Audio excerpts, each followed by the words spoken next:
Hello and welcome to MahindраGuru.com's official YouTube channel, and you are watching a new session of For Your Information #FYI, where we are going to discuss the history of 5th and 6th February on this your favorite YouTube channel, that is Mahindra Guru. History गुरु हमारे साथ में हैं, तो बिल्कुल उनका स्वागत करेंगे इस सेशन में और जानेंगे उनसे 5th और 6th फरवरी के दिन क्या ऐसा घटा था, क्यों उसको याद रखना जरूरी है और किस तरीके से आप इसको अपने एग्जामिनेशंस में यूज आउट कर सकते हैं।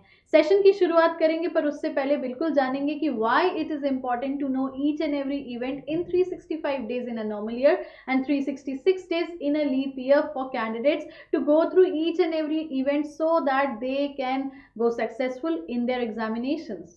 बिल्कुल, हम अपने सारे एस्पायरेंट्स का बहुत बहुत स्वागत करते हैं एक नए दिन में और 2 दिन की यहाँ पर नई न्यूज़ के साथ में। और ये न्यूज़ आपके एग्जाम ओरिएंटेड बिल्कुल हो सकती हैं। तरीका क्या है कि हर एक न्यूज़ में कुछ ना कुछ क्वेश्चंस छिपे हुए हैं, तो हमारा मोटिव क्या होगा कि आपके सामने वो क्वेश्चंस क्या क्या बन सकते हैं उनके ऊपर बात करते हैं। और एक चीज़ बिल्कुल आप सारे एस्पायरेंट्स हमारा ध्यान रखेंगे कि FYI का जो क्वेश्चन बैंक है, यानी कि 10 questions per day with explanation आप लोगों के साथ में जो शेयर किए जाते हैं उनको जरूर याद रखिएगा, क्योंकि पास्ट एग्जाम में भी देखा गया है कि वहां पर एज इट इज क्वेश्चंस भी पूछे गए हैं। अगर एज इट इज क्वेश्चन नहीं भी आए हैं तो कहीं ना कहीं जो ऑप्शंस का एक्सप्लेनेशन था वहां से भी आपके क्वेश्चंस आए हैं और आ भी सकते हैं।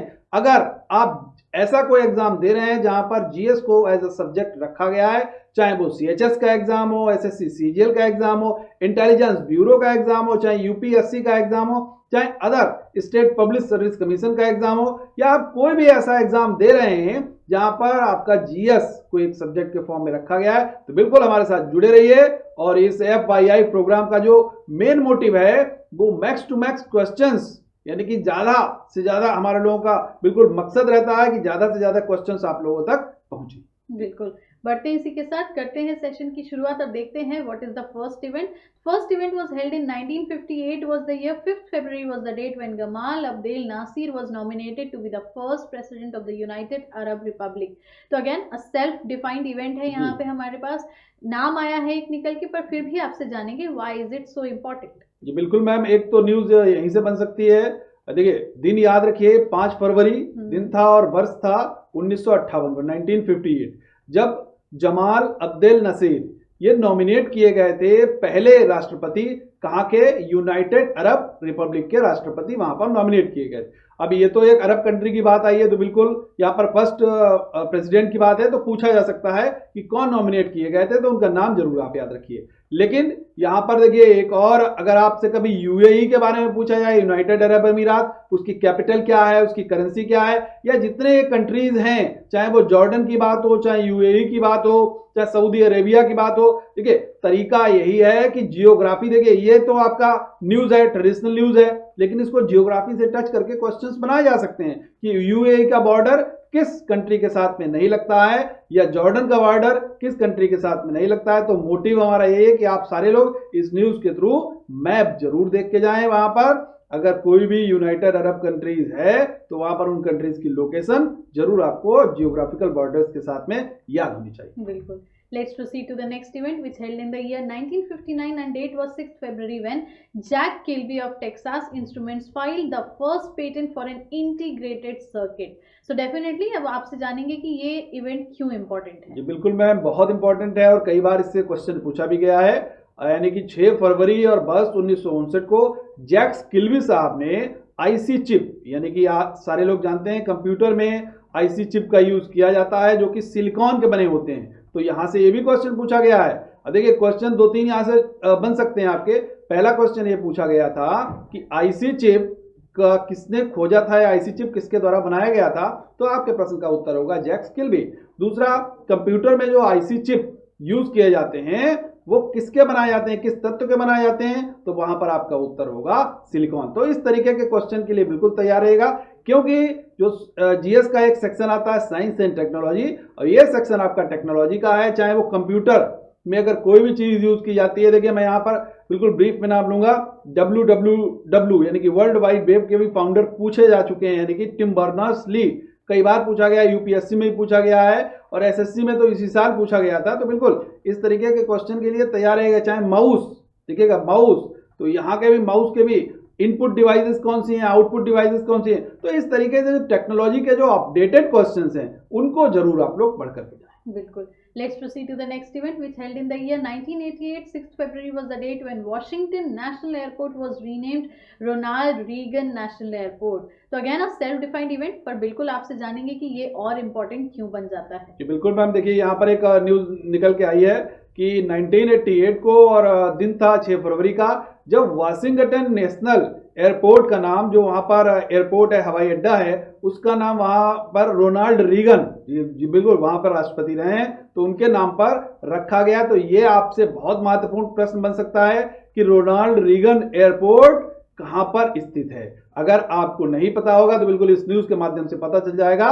वाशिंगटन एयरपोर्ट का भी नाम क्या है, रोनाल्ड रीगन नेशनल एयरपोर्ट है। अब देखिए एयरपोर्ट की बात आई है तो ये तो इंटरनेशनल एयरपोर्ट की बात हो गई, लेकिन अपने नेशनल एयरपोर्ट के बारे में भी जानकारी होनी चाहिए, चाहे वो लाल बहादुर शास्त्री एयरपोर्ट हो, चाहे चौधरी चरण सिंह एयरपोर्ट हो, बिल्कुल चाहे सुभाष चंद्र बोस एयरपोर्ट हो। तो ये जो एयरपोर्ट्स हैं, चाहे नेशनल में और इंटरनेशनल में तो आपसे कम पूछे जाने की गुंजाइश रहती है, लेकिन ये एक फेमस था तो मैंने आप लोगों के साथ बताया। और मैं हमने अपने पिछले के जो उसमें डिस्कस किया था राजा सांसी एयरपोर्ट, तो वहां पर भी एक गुरुजी, सिख गुरु थे, उनका नाम मैंने वहां पर लिया था। तो ऐसे एयरपोर्ट कहीं ना कहीं किसी राजनेता के नाम पे प्रचलित हो गए हैं, लेकिन उनका पहले का नाम भी आपको याद होना चाहिए और अब का भी नाम उनका आपको याद होना चाहिए। बिल्कुल। बढ़ते हैं इसी के साथ, देखते हैं अगला इवेंट जो हुआ था 1819 was the year. 6 February was the date when sir Thomas Stamford Raffles founded Singapore. तो खुद में ही यस, यहाँ पे बहुत बड़ी चीज डिफाइन होके आ रही है कि Stamford Raffles, sir Thomas Stamford Raffles ने सिंगापुर की खोज की थी। बिल्कुल बहुत इंपॉर्टेंट न्यूज है, और एक जो खोज वाले क्वेश्चंस आते हैं आप सारे हमारे एस्पिरेंट जरूर देख के जाएंगे, चाहे चाइना की खोज किसने की, इंडिया की खोज किसने की, अमेरिका की खोज किसने की, बहुत इजी क्वेश्चंस हैं। देखिए उसी तरीके से यहाँ पर सिंगापुर की बात आ गई। अब सिंगापुर के बारे में पूछा जाएगा तो स्टैमफोर्ड राफेल्स इनका नाम था, जिन्होंने सिंगापुर को खोजा था। कब खोजा था? 1819 यानी कि 1819 में। और वो दिन कौन सा था? वो दिन 6 फरवरी का था। तो ये न्यूज आपके लिए महत्वपूर्ण बन सकती है। अब अगर कभी आपसे पूछा जाए ये स्टैमफोर्ड राफेल्स किस देश के नागरिक थे, तो याद रखिएगा एक ब्रिटिश स्टेट्समैन थे, यानी कि ब्रिटेन के निवासी थे। तो ये भी क्वेश्चन आपका बन सकता है। देखिए हमने अभी बात की आपसे चाइना की, तो मार्को पोलो वहां पर बहुत प्रचलित नाम है। अमेरिका की बात आएगी कोलंबस, इंडिया की बात आएगी तो वास्को डी गामा। तो इस तरीके के क्वेश्चंस बहुत सारे आते हैं। अब ये तो हो गया खोजकर्ता का नाम, किसने खोजा। अब यहाँ पर जो कंट्रीज हैं उनके पुराने नाम भी आपको याद होने चाहिए। जैसे एग्जाम्पल के फॉर्म में हमने एक कंट्री का नाम डिस्कस किया था आपके साथ में, श्रीलंका को प्राचीन काल में किस नाम से जाना जाता था? तो सिलोन। जी हाँ, इस तरीके से आप बिल्कुल क्वेश्चन के लिए तैयार रहिएगा, क्योंकि हो सकता है कि क्वेश्चन का पुराना नाम, जो कंट्री है उनका पुराना नाम पूछ लिया जाए, या उसके खोजकर्ता का नाम पूछा जा सकता है। बिल्कुल। बढ़ते हैं इसी के साथ, देखते हैं आगे बर्थडेज की कि किनकी जन्म तिथि होती है 5 और 6 फरवरी में। तो पहली पर्सनालिटी जो है हमारे साथ वो है Janaki Vallabh Shastri. 1916 was the year. 5 फरवरी was the date when Janaki Vallabh Shastri was born. तो बिल्कुल सर आपसे जानेंगे कि जानकी वल्लभ शास्त्री जी कौन थी और उनके कॉन्ट्रीब्यूशंस क्या थे। जी बिल्कुल। देखिए जानकी वल्लभ शास्त्री जी की अगर बात करते हैं तो हिंदी के एक संस्कृत कवि हैं, बहुत प्रसिद्ध संस्कृत कवि भी रहे हैं, लेखक भी रहे हैं और आलोचक भी रहे हैं। यानी कि हिंदी में भी इनका कौशल आया है और संस्कृत में भी इन्होंने बहुत सारी कविताएं भी लिखी हैं, हिंदी में लिखी हैं। तो एक दोनों लैंग्वेजेस के राइटर भी रहे हैं, आलोचक भी वहां पर रहे हैं। छायावादोत्तर, जी हाँ बिल्कुल याद रखिएगा, तो छायावाद युग हुआ है, उसके बाद का जो काल हुआ है छायावादोत्तर काल के लिए ये विख्यात कवि के रूप में इन्होंने प्रसिद्धि पाई है। प्रारंभिक दौर में जब इन्होंने अपने करियर की स्टार्टिंग की तो अपने प्रारंभिक दौर में ये संस्कृत में कविताएं लिखते थे, लेकिन फिर सूर्यकांत त्रिपाठी निराला जी के कहने पर, उनकी प्रेरणा से इन्होंने हिंदी में लिखना शुरू किया और हिंदी में भी इन्होंने प्रसिद्धि पाई। और इनकी जो उपलब्धियां थी उसके लिए भारत सरकार ने इनको वर्ष 2010 में पद्म श्री सम्मान से भी नवाजा। अगर हम इनकी कुछ प्रचलित रचनाओं की बात करते हैं तो इनकी प्रचलित रचनाओं में बिल्कुल याद रखिएगा बाल लता, अंकुर, उन्मेष, ये इनकी प्रसिद्ध रचनाएं हैं। बिल्कुल। बढ़ते हैं इसी के साथ अगली पर्सनालिटी पे, तो जो है Kavi Pradeep ji. 1915 was the year. 6 February was the date when Kavi Pradeep ji was born.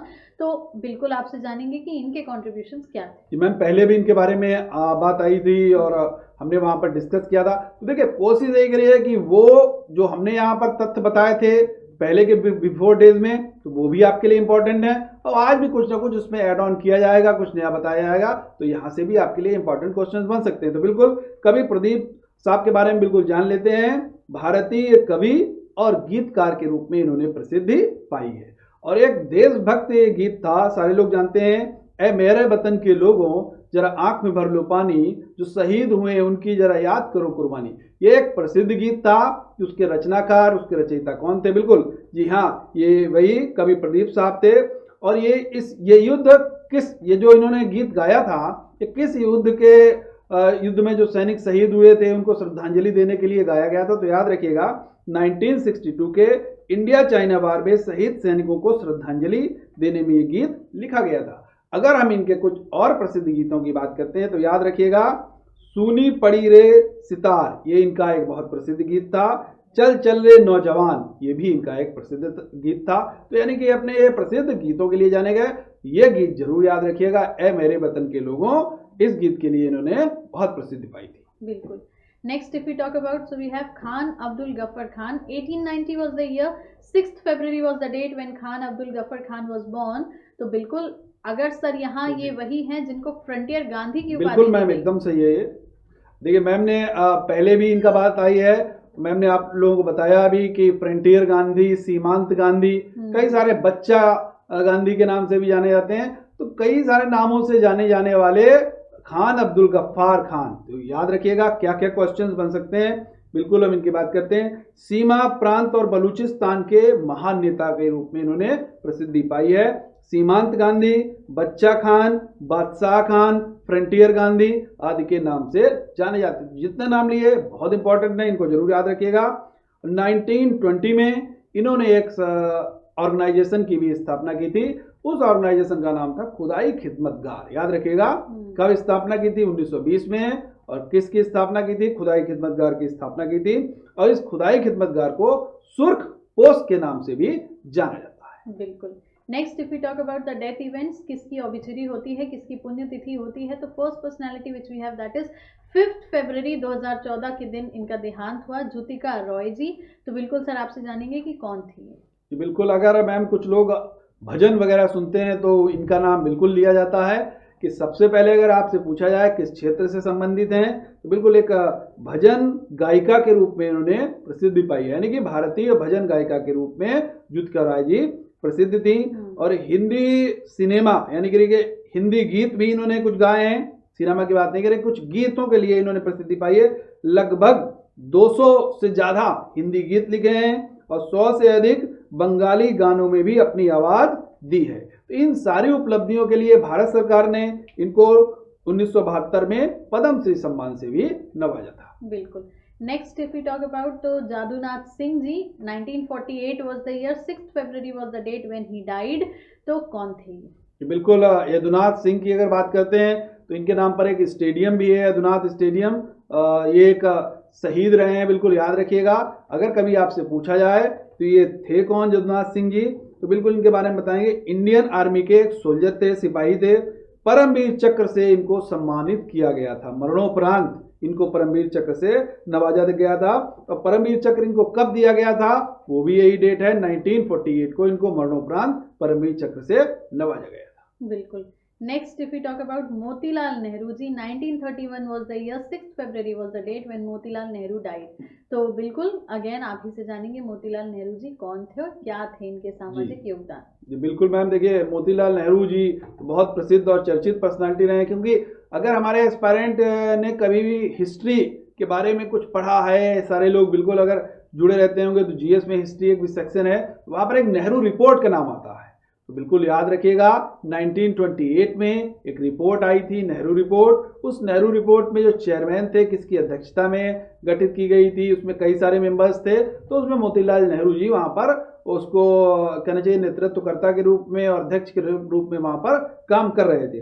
तो ये थे कौन? इलाहाबाद के एक प्रसिद्ध वकील थे, याद रखिएगा। स्वतंत्रता संग्राम के प्रसिद्ध कार्यकर्ता थे, यानी कि एक कार्यकर्ता के रूप में स्वतंत्रता संग्राम में अपना इन्होंने रोल निभाया है। उसके बाद में एक वकालत के प्रोफेशन से जुड़े हुए थे। और पंडित जवाहरलाल नेहरू, जो कि हमारे देश के प्रथम प्रधानमंत्री रहे हैं, उनके ये पिताजी थे। तो सबसे महत्वपूर्ण यही बन सकता है, यानी कि पंडित जवाहरलाल नेहरू जी के पिताजी कौन थे? वो थे मोतीलाल नेहरू जी। और कांग्रेस के, बिल्कुल इंडियन नेशनल कांग्रेस के इन्होंने 2 अधिवेशनों की अध्यक्षता भी की है। बिल्कुल। Next if we talk about we have Pratap Singh Kairon. 1965 was the year, 6 February was the date when Pratap Singh Kairon died. तो बिल्कुल कौन थे? बिल्कुल मैम, प्रताप सिंह कैरों की बात करते हैं। कैरों लिखा जाता है लेकिन इनको पढ़ा जाता है कैरों। जब हिंदी में बात करते हैं तो प्रताप सिंह कैरों के नाम से प्रसिद्ध थे। पंजाब के प्रसिद्ध राजनीतिज्ञ एवं नेता के रूप में इन्होंने ख्याति पाई है। और ये उस समय के पंजाब के नेता हैं जब पंजाब के अंतर्गत हरियाणा और हिमाचल प्रदेश राज्य भी आते थे। यानी कि अब आप खुद समझ सकते हैं कि पंजाब के अंतर्गत, कभी ये भी पूछा जा सकता है कि पंजाब के अंतर्गत क्या हिमाचल प्रदेश आता था, क्या हरियाणा आता था? बिल्कुल आता था। और उसी समय ये पंजाब के सीएम भी, यानी कि मुख्यमंत्री के रूप में भी इन्होंने वहां पर कार्य किया है। बिल्कुल। नेक्स्ट अगर हम आगे बढ़े तो we have the question answer session, the FYI question bank में एक नया पेज। तो let's look upon what are the questions और उसके आंसर्स क्या क्या हैं। So here is the first question, the most important Harappan crops were. Harappa की 2 महत्वपूर्ण फसलें कौन सी थी? Wheat and barley, sesame and mustard, rice and peas, या cotton and sugarcane. So definitely इसका answer sir wheat and barley हो सकता है। जी बिल्कुल मैम, सही है। यहाँ पर एकदम गेहूं और जौ हड़प्पा सभ्यता की 2 महत्वपूर्ण फसलें थी। देखिए इंडस वैली सिविलाइजेशन से बहुत सारे क्वेश्चंस बनाए जा सकते हैं। यहाँ पर इकोनॉमिक्स, वहाँ की आर्थिक जो नीतियाँ थी, वहाँ की जो अर्थव्यवस्था थी, उससे क्वेश्चन बनाया गया। एक एग्रीकल्चर सेक्शन से क्वेश्चन बना दिया गया और पूछा गया है कि वहाँ पर कौन सी 2 प्रसिद्ध फसलें थी। तो उत्तर आपके सामने है, गेहूं और जौ वहाँ की 2 प्रसिद्ध फसलें थी। अब मैम एक चीज और पूछी जा सकती है, अगर कभी हमारे एस्पायरेंट से ये पूछा जाए हड़प्पा की खोज कब की गई, डेट भी पूछी गई, ईयर पूछा गया, डेट तो नहीं पूछी गई है, ईयर पूछा गया है, किसके द्वारा वो स्थल उत्खनित किया गया। और एक चीज जरूर याद रखिएगा, ये पूरी सभ्यता जो है वो हड़प्पन सिविलाइजेशन के नाम से जानी जाती है। कारण क्या है? First discovered place was Harappa, so this civilisation known by the name of Harappan civilisation. इसको एक अलग नाम से भी जानते हैं, इंडस वैली सिविलाइजेशन, यानी कि सिंधु घाटी की सभ्यता। बिल्कुल। नेक्स्ट क्वेश्चन की तरफ आएंगे तो according to which of the following sources is Ashoka said to have built the city of Srinagar. निम्नलिखित में से किस स्रोत के अनुसार अशोक ने श्रीनगर शहर को बसाया था? Buddhist tradition, Jain tradition, तिब्बतीन tradition, या काल्हनाज राजतरंगिनी। तो इसका आंसर हम आप ही से जानेंगे। बिल्कुल मैम, बहुत इंपॉर्टेंट क्वेश्चन है और कई बार पूछा गया है। और देखिए इस ऑप्शन में भी एक क्वेश्चन छिपा हुआ है। अगर आपसे कभी पूछा जाए कि अशोक ने श्रीनगर, जी बिल्कुल ये श्रीनगर कौन सा है, सारे लोग जानते होंगे, जम्मू कश्मीर श्रीनगर, इस श्रीनगर शहर को किसने बसाया था? ये अशोक ने बसाया था। इस बात को किसने प्रूफ किया है, किसने बताया है? तो बिल्कुल कल्हड़ की राजतरंगिणी किताब में, याद रखिएगा। अब ये भी पूछा गया है कि राजतरंगिणी किसके द्वारा लिखी गई? कल्हड़ के द्वारा लिखी गई थी। उसी में उन्होंने वर्णन किया है कि श्रीनगर शहर की स्थापना सम्राट अशोक के द्वारा की गई थी। अब ये जो डी ऑप्शन आप लोगों को दिख रहा है, कल्हड़ की राजतरंगिणी, यहां से पूछा गया क्वेश्चन। अब ये पूछा गया है कि कल्हड़ की राजतरंगिणी किस शताब्दी में लिखी गई। तो बिल्कुल अगर कभी आपसे पूछा जाए राजतरंगिणी किस शताब्दी में लिखी गई, तो आपके प्रश्न का उत्तर होगा 12वीं शताब्दी। तो इस तरीके के क्वेश्चन के लिए भी तैयार रहिएगा। तो जो बुद्ध परंपरा, जैन परंपरा, ये सारी परंपराएं भी हैं, बहुत सारे हिस्टोरियंस हैं, इन परंपराओं के अनुसार भी बताते हैं, लेकिन यहाँ पर इन परंपराओं का उल्लेख नहीं किया गया है। बिल्कुल। बढ़ते हैं to the next question. First Indian rulers to issue gold coins on the Roman pattern were. Roman पद्धति पर सोने के सिक्के चालू करने वाले प्रथम भारतीय शासक कौन थे? संगास, इंडो ग्रीक, कुशानास या गुप्तास। तो बिल्कुल जानेंगे इसका आंसर आप ही से। बिल्कुल मैम, बहुत इंपॉर्टेंट क्वेश्चन है। और जैसा कि अगर मैंने कभी इंडो ग्रीक की बात की भी है, मुझे याद है मैंने इंडो ग्रीक के बारे में, इस क्वेश्चन का आंसर बिल्कुल इंडो ग्रीक होना चाहिए। बिल्कुल मैम, इंडो ग्रीक ही है कि यहाँ पर अगर कभी आपसे देखिए तो रोमन पैटर्न पर, अगर वहां पर रोमन पैटर्न का यूज ना भी किया जाए, आपसे केवल ये पूछा जाए कि सबसे पहले सोने के सिक्के किसने चलाए थे, तो वहां पर भी आपका आंसर क्या होगा? इंडो ग्रीक, यानी कि हिंद एवं शासकों के द्वारा सबसे पहले सोने के सिक्के चलाए गए थे। लेकिन देखिए इस प्रश्न का उत्तर तो आपका भी रहा, लेकिन जो अन्य ऑप्शन हैं उन पर भी जरूर गौर फरमाएंगे। कुषाण वंश और गुप्त वंश, इनका भी सिक्कों का अपना एक अलग इतिहास रहा है, तो इनके बारे में भी जरूर पढ़ के जाइएगा। सोने के सिक्के गुप्तों ने भी चलाए हैं, तो बिल्कुल ये भी पूछा जाता है। देखिए जो सोने के सिक्के हैं इनसे जरूर पूछा जा सकता है कि सबसे पहले सोने के सिक्के किसने चलाए, सर्वाधिक शुद्ध यानी कि प्योर गोल्ड कॉइन किसने चलाए, एक तो दूसरा क्वेश्चन ये बन सकता है, और सबसे अधिक सोने के सिक्के किसने चलाए। 3 क्वेश्चंस आपके ये जो गोल्ड कॉइन्स का जो पार्ट है यहाँ से बन सकते हैं। बिल्कुल, बढ़ते हैं to the next question. Who started the journal Bahishkrit Bharat? Bahishkrit Bharat पत्र किसने आरंभ किया था? बी आर अम्बेडकर, करसोनदास मुंशी, भान पासी या ज्योतिबा फुले?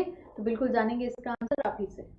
बिल्कुल मैम, एक देखिए ये इंडियन नेशनल मूवमेंट के दौरान में एक किताब की बात आ गई, एक मैगजीन, एक पत्र की बात आ गई, बहिष्कृत भारत। बहुत सारे पत्र हैं वहां पर, बहुत सारी मैगजीन्स हैं, उनको जरूर याद करके जाइएगा। बहिष्कृत भारत किसने आरंभ किया था? डॉक्टर भीमराव अंबेडकर, यानी कि सारे लोग जानते हैं बाबा साहब अंबेडकर के नाम से प्रसिद्ध थे, हमारे संविधान के पिता भी थे और ड्राफ्टिंग कमेटी यानी कि प्रारूप समिति के अध्यक्ष भी थे। अब यहाँ पर देखिए और भी पत्रों की मैं बात जरूर करूंगा, लेकिन डी ऑप्शन पर जरूर गौर फरमाएं, कई बार मैंने डिस्कस भी किया है, चाहे आपसे बात की गई हो सत्य शोधक समाज, जी बिल्कुल, सत्य शोधक समाज की अगर बात की गई हो तो वहां पर आपका उत्तर क्या होगा? ज्योतिबा फुले, यानी कि सत्य शोधक समाज किसने स्थापित किया था? ज्योतिबा फुले। एक और है गुलामगिरी पुस्तक, किसने लिखी थी? तब भी आपके प्रश्न का उत्तर क्या होगा? डी, ज्योतिबा फुले। तो देखिए ऑप्शंस पर जरूर देखिए, चारों ऑप्शंस हो सकता है इंपॉर्टेंट ना हो, लेकिन एक या दो जो भी इंपॉर्टेंट हैं तो बिल्कुल मैं यहाँ पर डिस्कस करूंगा, और मोटिव यही रहेगा कि आपके यहाँ से भी क्वेश्चन छूट नहीं पाए। बिल्कुल। नेक्स्ट क्वेश्चन है, who was the first chairman of the planning commission? योजना आयोग का प्रथम अध्यक्ष कौन था? राजेंद्र प्रसाद, सरदार पटेल, पंडित जवाहरलाल नेहरू या डॉक्टर भीमराव अंबेडकर? जी तो बिल्कुल जानेंगे आप ही से इसका आंसर, क्योंकि कई बार इसको भी हमने डिस्कस किया है। जी बिल्कुल। हालांकि मैम अब अगर बात करते हैं तो अब तो नीति आयोग आ गया, बिल्कुल नीति आयोग आ गया, तो प्लानिंग कमीशन इस समय नहीं है वर्तमान में, लेकिन प्लानिंग कमीशन था, इसकी स्थापना कब हुई थी? एक तो क्वेश्चन ये बन सकता है, अगर कभी आपसे पूछा जाए प्लानिंग कमीशन की स्थापना कब हुई, तो आपका उत्तर होगा 15 मार्च 1950 को प्लानिंग कमीशन की स्थापना की गई थी। अब ये भी एक प्रोविजन है कि प्लानिंग कमीशन का चेयरमैन यानी कि एक्स ऑफिशियो चेयरमैन कौन होता है? प्राइम मिनिस्टर ऑफ इंडिया होता है। तो जब स्थापित किया गया तो ऑब्वियसली कौन होगा अध्यक्ष? वहां पर प्रधानमंत्री होगा, और प्रथम प्रधानमंत्री कौन थे? हमारे जवाहरलाल नेहरू जी थे, पंडित जवाहरलाल नेहरू। इसलिए अगर कभी आपसे पूछा जाए योजना आयोग का प्रथम अध्यक्ष कौन था, तो वहां पर आएगा आपका उत्तर पंडित जवाहरलाल नेहरू। लेकिन एक ये बात जरूर याद रखिएगा, एक्स ऑफिशियो चेयरमैन, जो बिल्कुल याद रखिएगा, एक्स ऑफिशियो चेयरमैन किसका? योजना आयोग का। कौन होता है? प्रधानमंत्री होता है। तो यानी कि एक्स ऑफिशियो का मतलब होता है पदेन सभापति, तो बिल्कुल याद रखिएगा पदेन सभापति। अब हालांकि नीति आयोग है, जो कि नरेंद्र मोदी जी माननीय प्रधानमंत्री जी ने जो भी आयोग बनाया था, गठित किया था, तो अब वो है, अब यहाँ पर प्लानिंग कमीशन प्रेजेंट टाइम में काम नहीं कर रहा है। अन्य अगर हम इसके विकल्पों पर गौर फरमाते हैं तो बिल्कुल यहाँ पर भीमराव अंबेडकर अभी बात की थी, डॉक्टर राजेंद्र प्रसाद बहुत फेमस पर्सनालिटी रहे हैं, जीरादेई सिवान में इनका जन्म हुआ था, पटना में सिवान में जीरादेई एक जगह है, वहां पर ये जन्मे थे, और भारत के प्रथम राष्ट्रपति के रूप में इन्होंने अपना योगदान दिया है, यानी कि प्रथम राष्ट्रपति के रूप में इन्होंने कार्य किया। सरदार पटेल बहुत प्रसिद्ध यानी कि इंडियन नेशनल मूवमेंट से जुड़े हुए व्यक्ति रहे।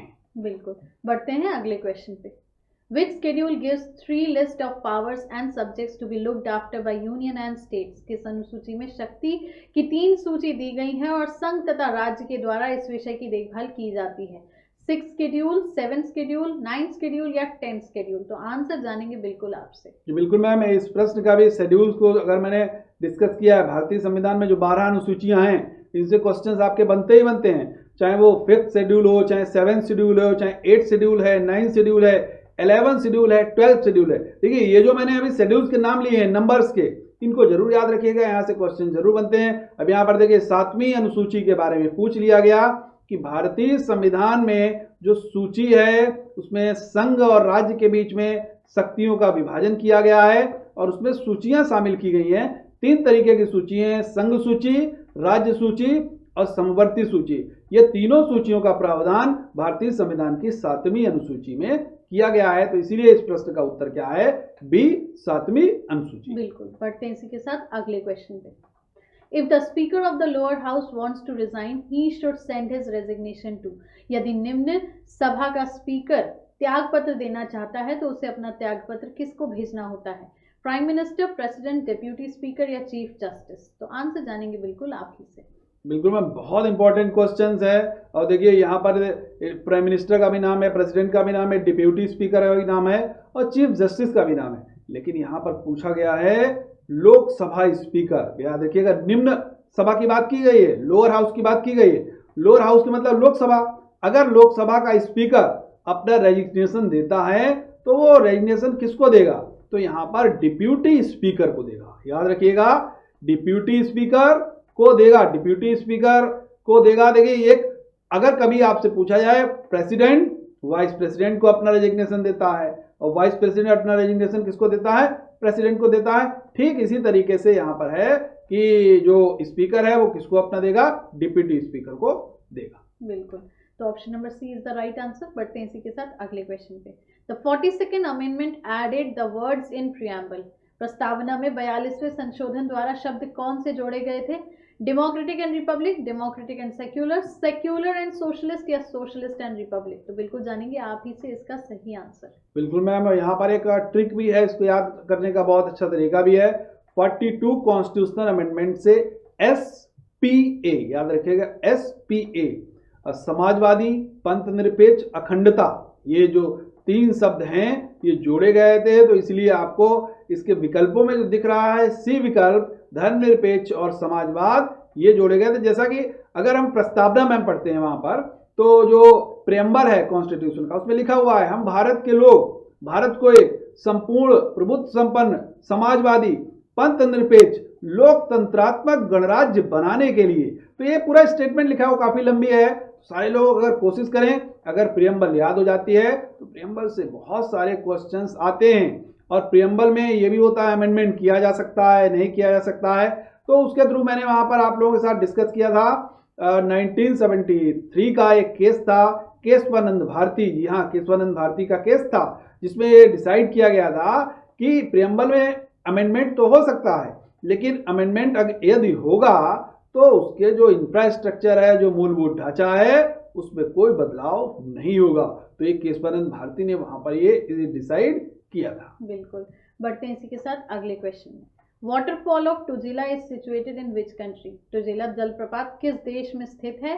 कैलिफोर्निया, नॉर्वे, वेनेजुला या साउथ अफ्रीका? आंसर जानेंगे आपसे। बिल्कुल मैम, यहाँ पर यह भी प्रश्न पूछा गया है, बहुत महत्वपूर्ण प्रश्न है। अगर कभी आपसे पूछा जाए तुगेला जलप्रपात किस देश में स्थित है, तो इस प्रश्न का उत्तर होगा साउथ अफ्रीका, यानी कि दक्षिण अफ्रीका में स्थित है। अब अन्य जो विकल्प हैं इसके, कैलिफोर्निया, नॉर्वे एंड वेनेजुएला, यहां पर भी हम जरूर गौर फरमाएंगे। देखिए, वेनेजुएला की राजधानी पूछी गई है, तो आप लोग वेनेजुएला की राजधानी जरूर याद करके जाएंगे।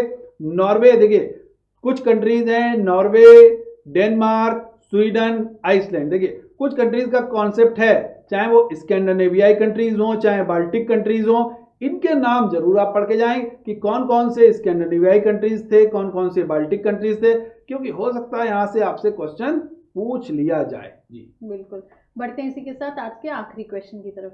Renminbi is the currency of. Renminbi मुद्रा कहाँ की है?